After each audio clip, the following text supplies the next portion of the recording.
Michael Price's avatar. He's currently helping clients manage their GSA and VA contracts, and he reads every comment. Today is June 28th, and I'm Nancy, your co-host. Welcome, I'm Michael Price, your host. We want to thank Jason from Veterans Info Tab. Imagine sending in like a really crucial life-altering piece of paperwork. Right. You pack it up, you mail it off, and you just wait. You wait years, maybe even decades. You're checking the mailbox every day. Exactly. Checking for a response that could fundamentally change your entire financial reality. And then, after a literal lifetime of waiting, you find out that a computer program essentially took your paperwork and just threw it in the virtual trash.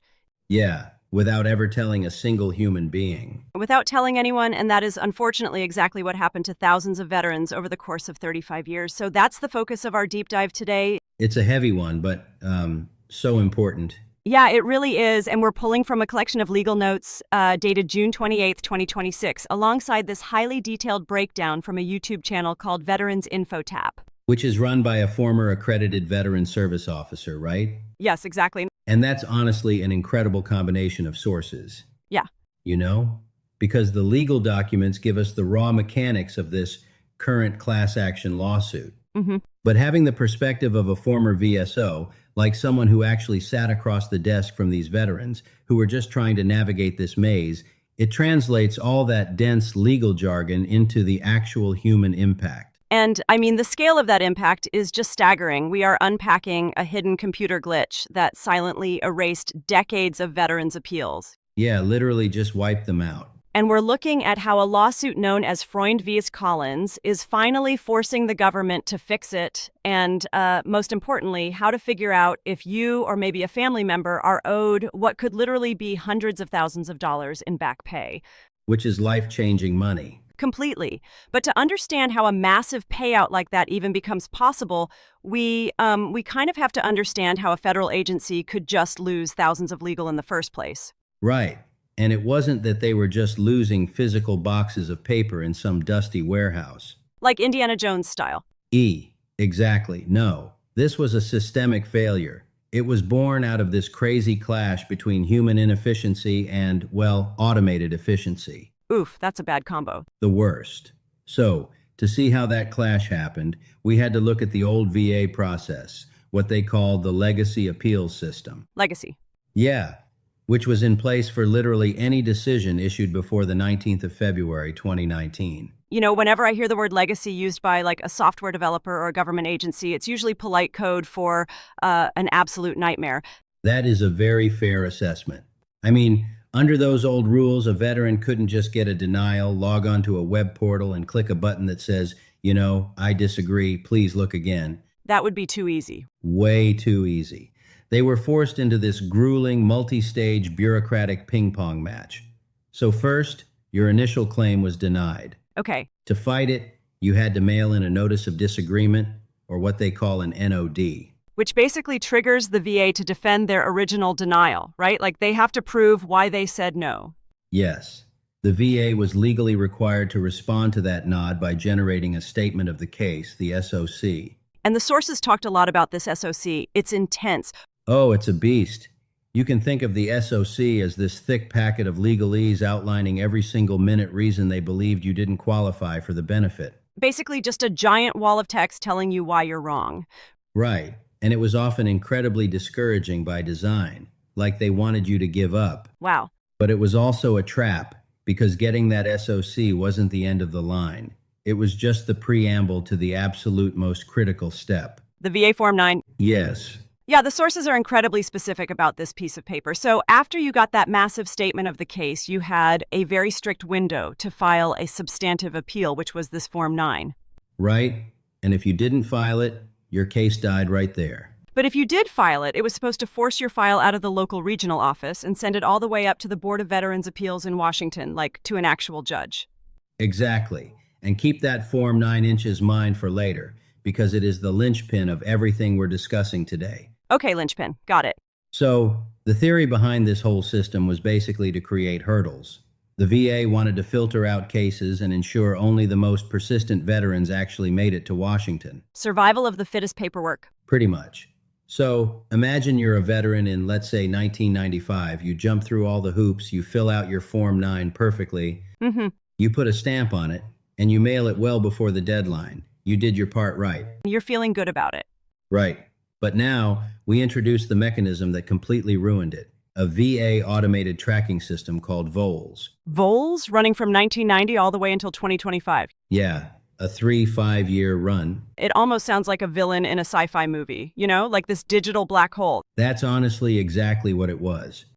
Its only job was to run these automated sweeps through the VA's massive database. Okay, looking for what? It was programmed to look for appeals that had been sent that statement of the case, the SOC.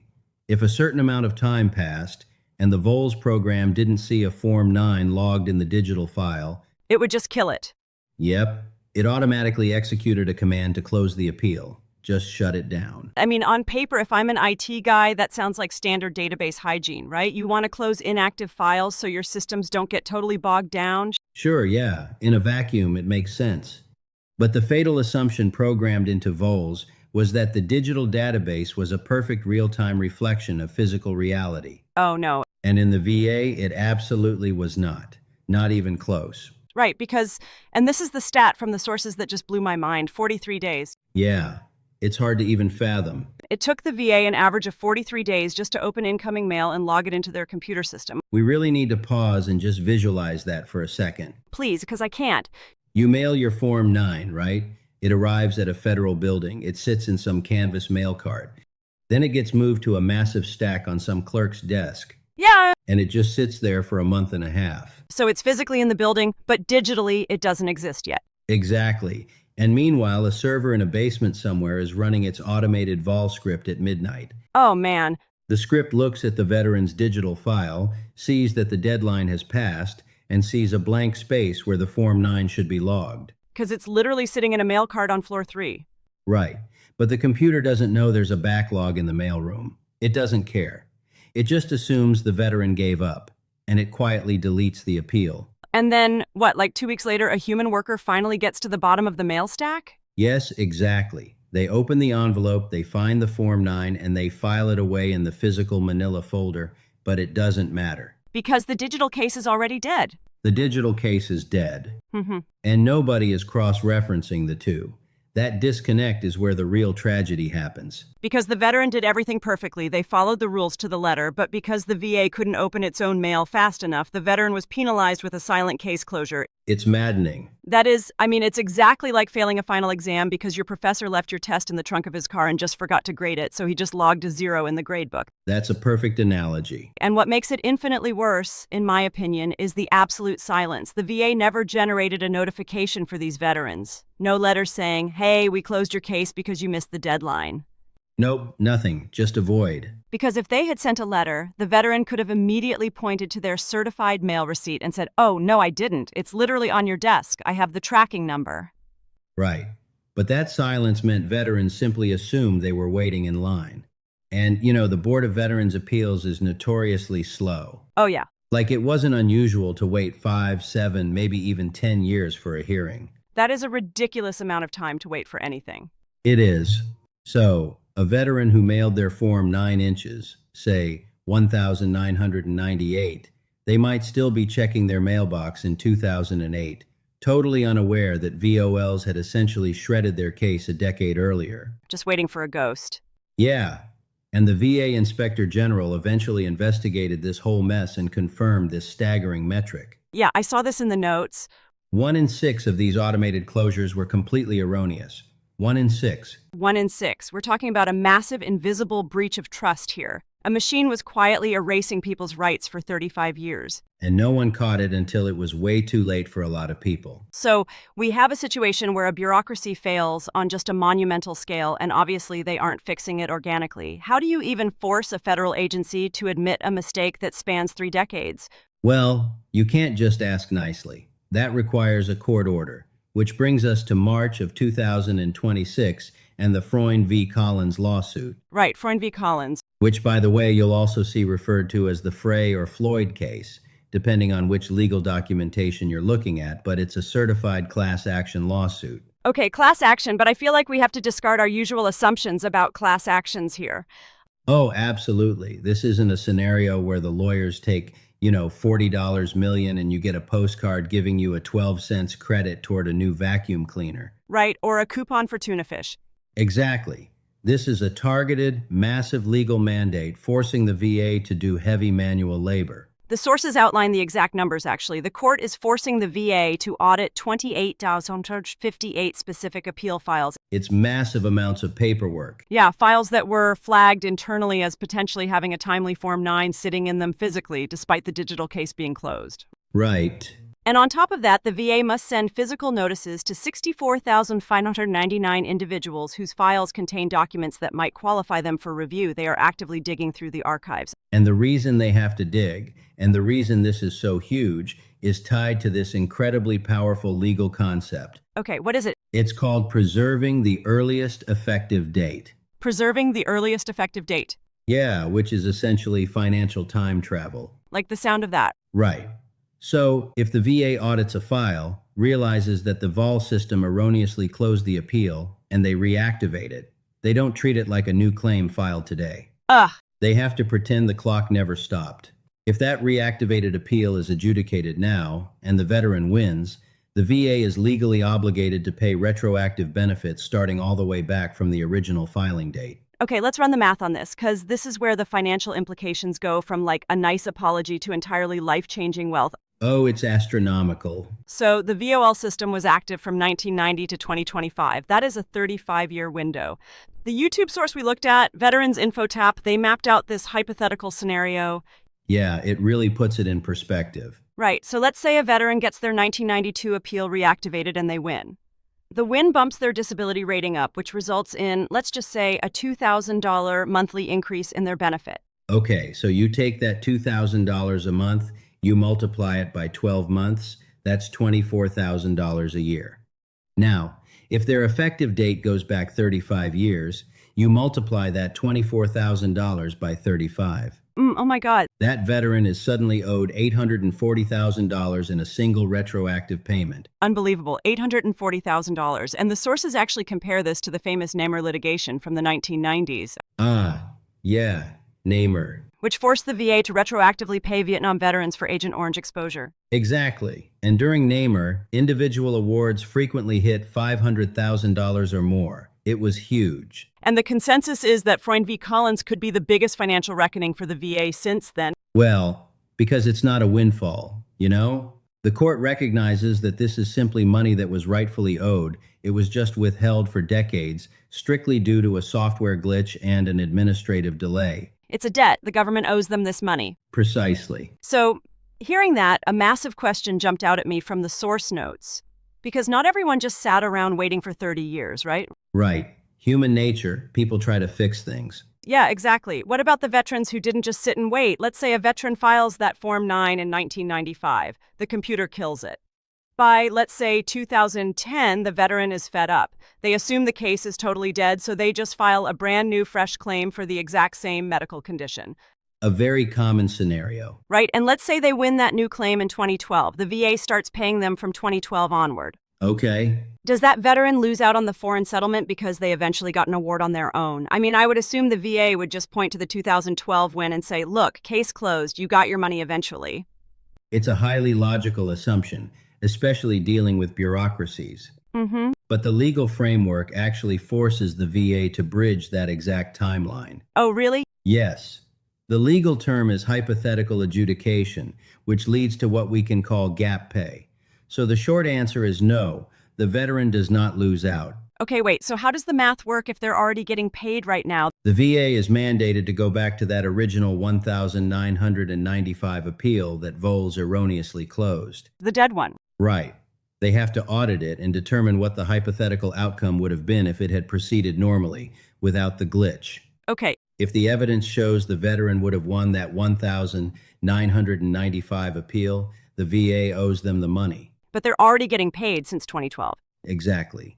But since the veteran is already getting paid from 2012 onward, the VA has to calculate the retroactive benefits to cover the gap. The gap between 1995 and 2012? Yes.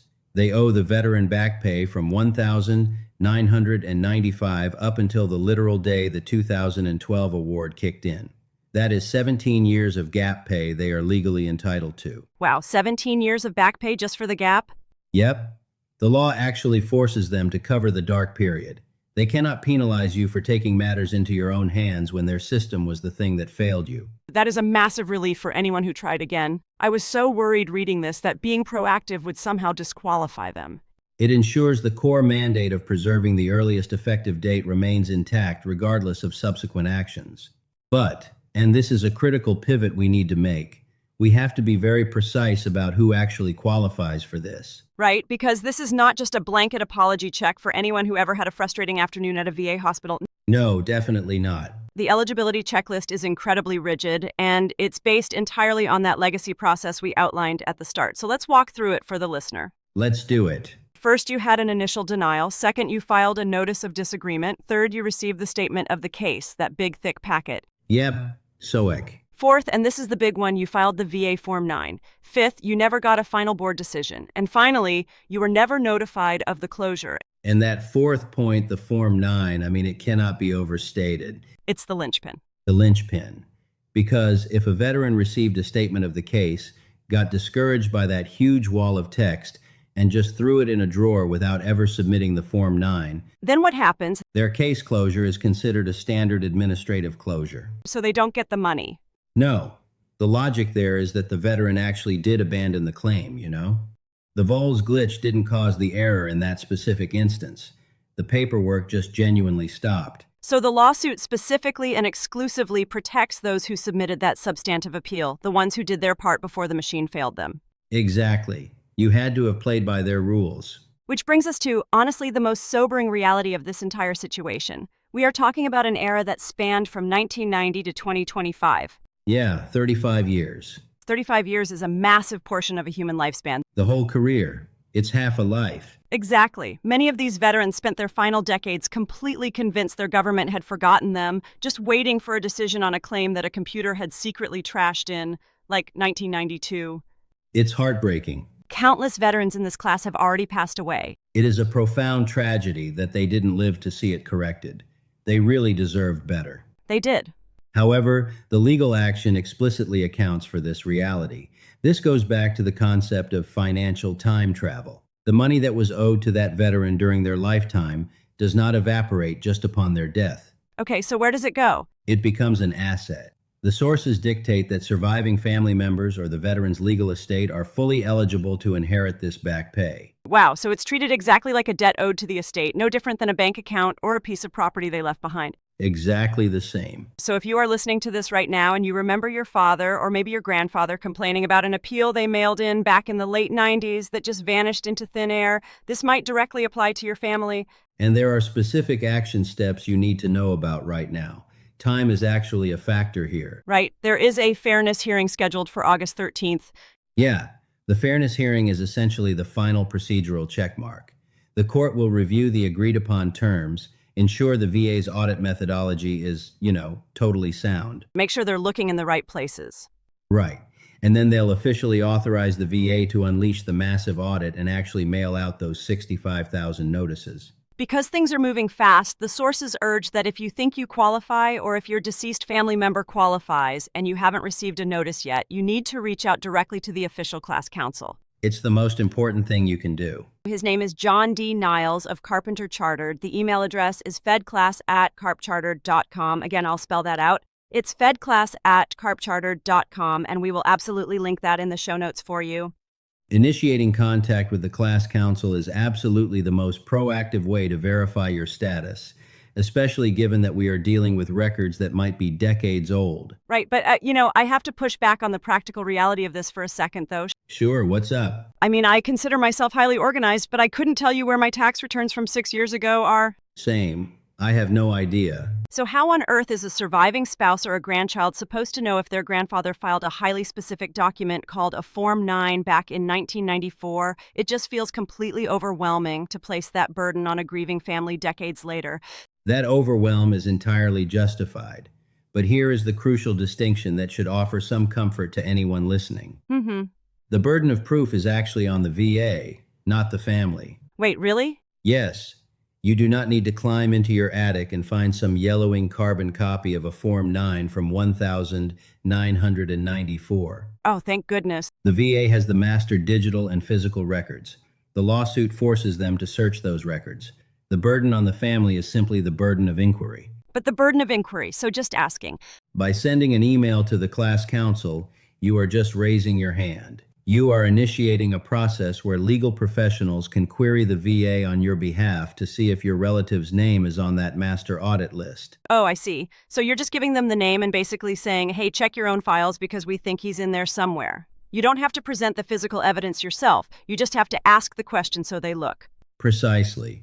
The worst thing a family could do right now is self-disqualify out of fear that they lack the physical paperwork. Just let the lawyers and the mandated VA audit do the heavy lifting. Okay, that is super reassuring. So we have covered a massive amount of technical and emotional ground today. Let's do a rapid-fire recap so the takeaways are crystal clear for everyone.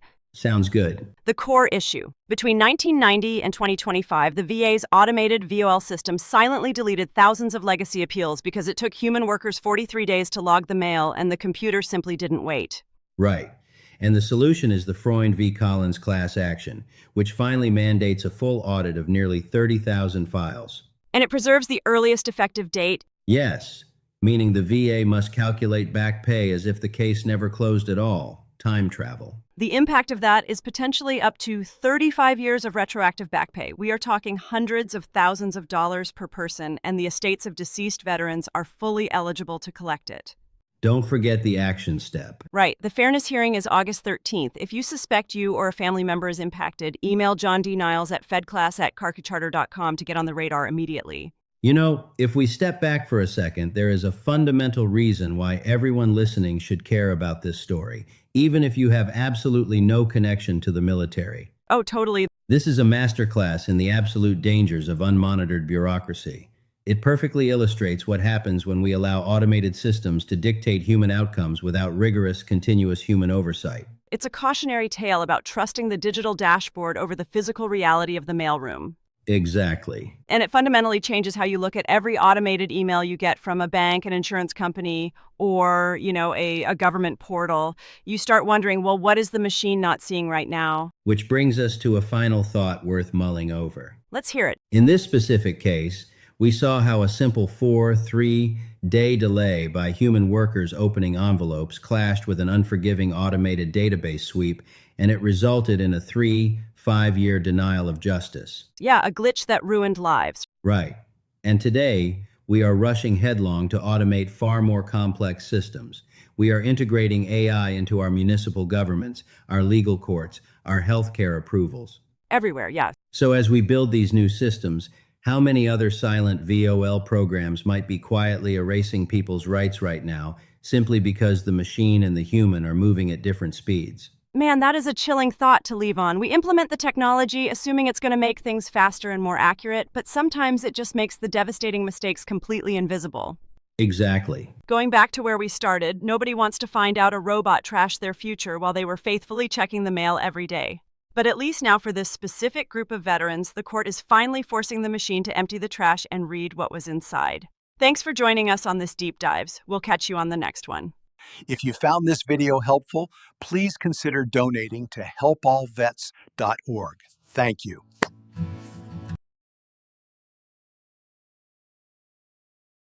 A special thank you to MarketUS.com for furnishing us this information.